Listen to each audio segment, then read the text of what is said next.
Hello friends, welcome back to my channel. Today I'm making seafood okra. If you're watching this video, it's most likely you want to make it or you just want to see how else you can make it in a different way. And for me, okra is one of my favorite soups and I love it so much. Okra over ogbono. Let me know your preference. So thank you so much for watching and let's get into it.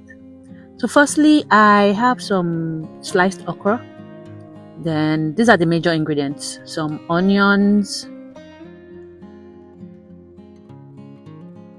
then some blended bell pepper and habanero pepper, just one of each, then some grated okra too, and also some locust beans iru. I also have some tilapia, shrimps, crabs. I found some octopus in my freezer. Check your freezer, you might have some things that you've even forgotten in there, and some calamari. So that's all for the seafood. So the first thing to do is to heat up the oil and fry the base of the okra, which is the oil, onions, pepper, and get it going.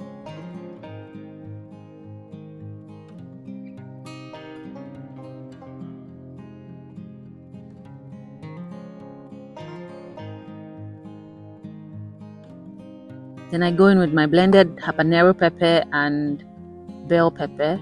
I season it with some chicken seasoning. And I add 2 cups of water. I let that simmer up. Then I put in the fish so that it can cook for like 5 minutes until it's done on both sides. I take it out so that it doesn't crumble when I put in the other ingredients because fish is fragile. Cooked fish is fragile. So I set it aside. Then I go in with the other seafood that I'm going to use. I use some crayfish powder and I use a crayfish seasoning cube.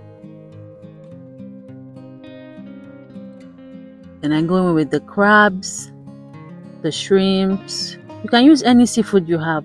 You can use dry fish. You can use anything you have. You can use it. Even if you choose not to use seafood, you can use whatever you want. It's just the process that is the same. So I let that cook for like 5 minutes because the seafood, it gets cooked quick. Then I put in the grated okra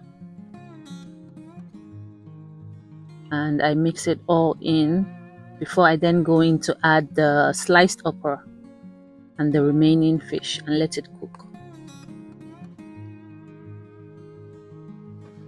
This soup comes together really quick. It's fail-proof, sort of. As long as you get good okra from the market, you would really love it. This is the Nigerian version of gumbo. So I go back in with my cooked fish and I also add some scent leaf, or you can use basil or Thai basil. It works well for scent leaf replacement. So I let that sit in so that the flavors would come out, and I cover it for a while, just like 2-3 minutes to just get everything together. And the okra soup is ready. It has the good draw and it still has the crunch, because that's why I really like okra. I like the crunch and the sliced okra gives it that. So I paired this with some eba, that's gari. I paired this with some gari, and you can use semo. At a point I just ate it alone. You can do that too if that's what you want. And that's it. Thank you so much for watching. I really appreciate you, and thank you for watching my videos. I have more videos to come this year. Thank you, and see you in my next one. Bye for now.